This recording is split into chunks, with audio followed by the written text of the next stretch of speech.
Hello students, welcome to the e-learning platform presented by Mechanical Engineering Department of Dr. Bapuji Saroke Institute of Engineering and Technology, Kolhapur. The learning objectives for today's session are number 1, study of air braking system or pneumatic braking system.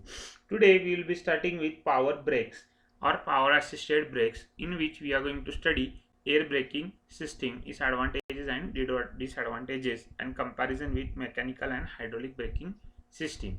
And second, study of anti-lock braking system, that is ABS. We know nowadays this system is used widely in most of the passenger vehicles. So we will be studying what do you mean by anti-lock braking system and what is its use. Power brakes. Brake operated by power other than physical effort applied at brake pedal is known as power brake. The power may be exerted by air pressure, engine vacuum, or by electrical energy. The types of brake are power brake are air brake or pneumatic brake, vacuum brake, and electric brake.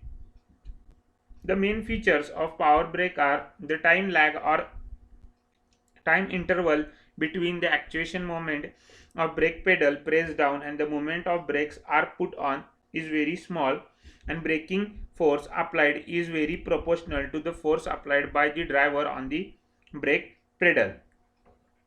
Power brake serves as an efficient and system for stopping the heavy vehicles carrying heavy loads. First, air braking system or pneumatic braking system. A pneumatic braking system is used in medium and heavy duty vehicles. The layout of air braking system is shown in figure below. It consists of an air filter, air compressor, unloader valve, or reservoir, brake valve, brake chamber with steel tubes and flexible hoses. The compressor is operated by engine. The compressor sucks the air from the atmosphere through air filter and compress it to high pressure and discharge it to reservoir through oil separator. The pressure gauge is fitted to reservoir to indicate the pressure in the tank. The reservoir contains enough compressed air for several braking operation. The air from reservoir tank is supplied to brake valve and to other accessories. There is no braking effect until the brake pedal is not pressed, as the brake valve prevents the passage of air into brake chamber. When the brake pedal is pressed, the brake valve changes its position and the brake valve is open. The compressed air from brake valve moves into the brake chamber, acts on flexible diaphragms in the brake chamber are as shown. The diaphragm pushes the rods connected with the lever of brake gear cam. The cam in turn expands the brake shoe with more which makes frictional contact with brake drum, thus braking the wheel.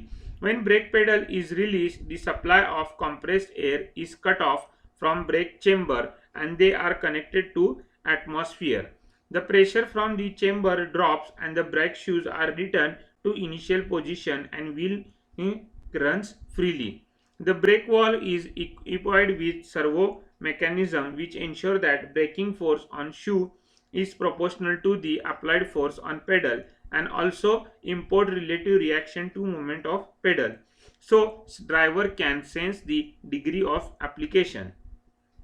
A unloader valve is located between compressor and reservoir air pressure line.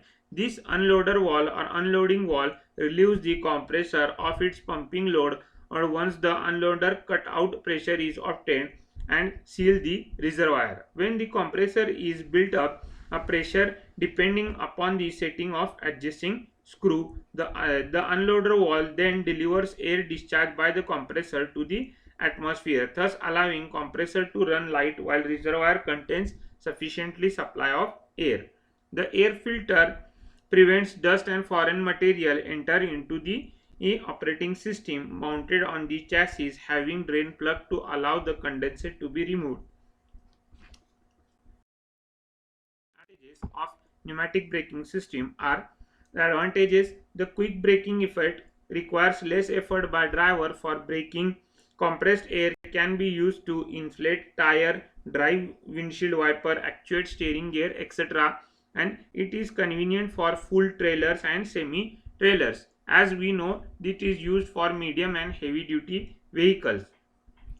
And the disadvantages are: small leakage of air causes brake failure, complicated in construction and requires air compressor, so the cost is also high for braking. Next point is ABS, that is anti-lock brake system. Anti-lock braking system is a closed loop system or closed loop control device that prevents the wheel lockup during braking, and as a result wheel stability and steering is maintained. This system uses the principle of cadence braking and threshold braking. ABS reduces the risk of tire skidding under heavy braking and allows the driver to maintain the steering control of the car. ABS only operates under heavy braking or on slippery surface. About 40% of all car accidents involve skidding. ABS avoids skidding. The most efficient braking takes place when the wheels are still revolving. If the brakes lock the wheels so that tires skid, kinetic friction results and braking is much less effective. To prevent skidding and to provide maximum effective braking, several anti-lock devices have been developed. Some provide skid control to the rear wheels only, others provide control at four wheels. The ABS is an electronic system which uses sensor like wheel speed sensor and actuators as ABS pumps and valves. This is achieved by EBD, that is electronic board diagnostic, which is a subsystem of ABS. Hence EBD also prevent wheel from locking under various driving conditions by regulating the brake pressure.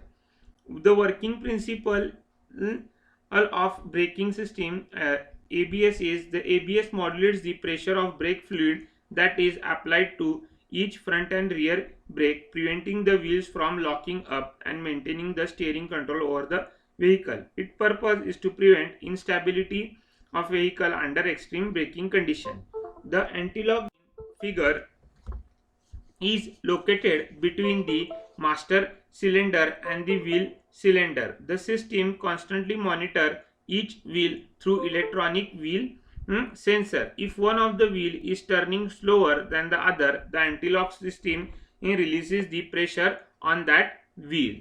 ABS system have individual brake line for each of the four wheel, enabling different braking pressure on different road surfaces. Vehicles wheel may be locked up due to excessive wheel torque over tire road or friction forces available caused by too much hydraulic line pressure.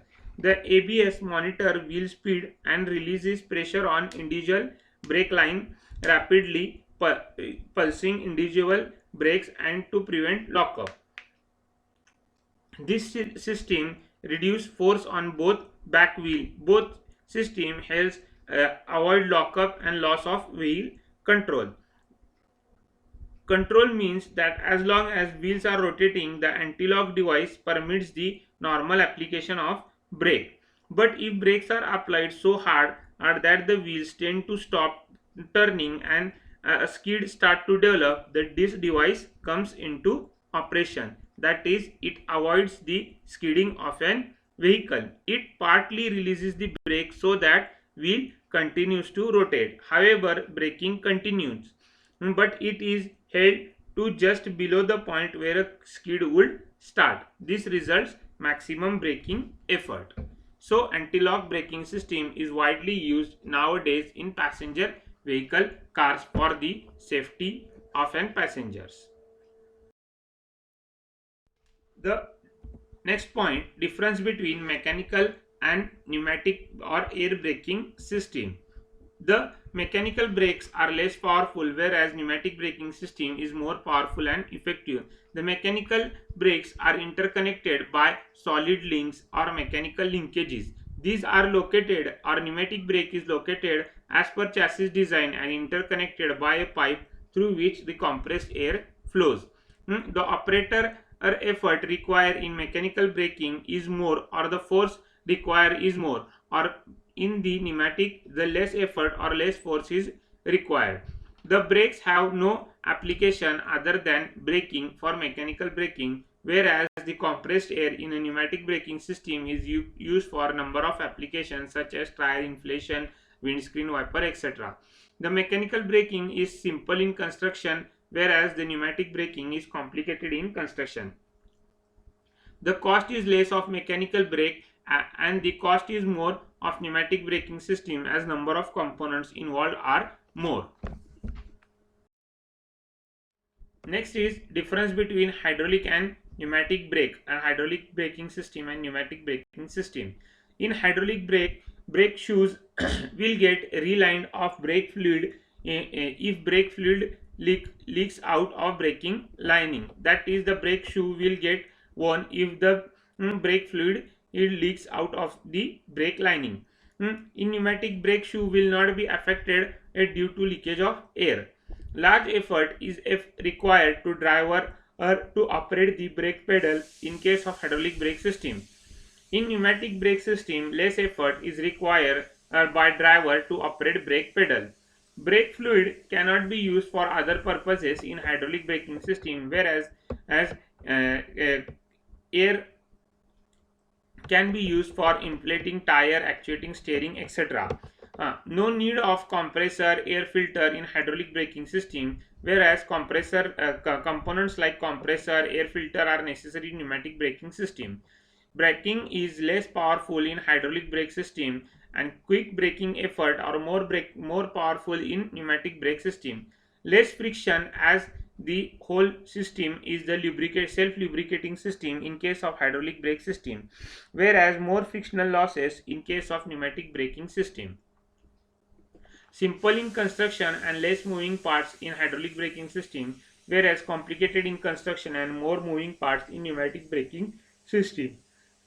No engine power is required to run the system in hydraulic brake system, whereas compressor consume the engine power to operate the whole system. The hydraulic brake system is less costlier, whereas the pneumatic brake system is more costly. So this is it for today's session. In today's session, we have completed our first part of the third chapter, that is the braking system. The first part of control system is braking system. For the next session, you are going to start with steering system. If any problems, you can directly contact me. Thank you.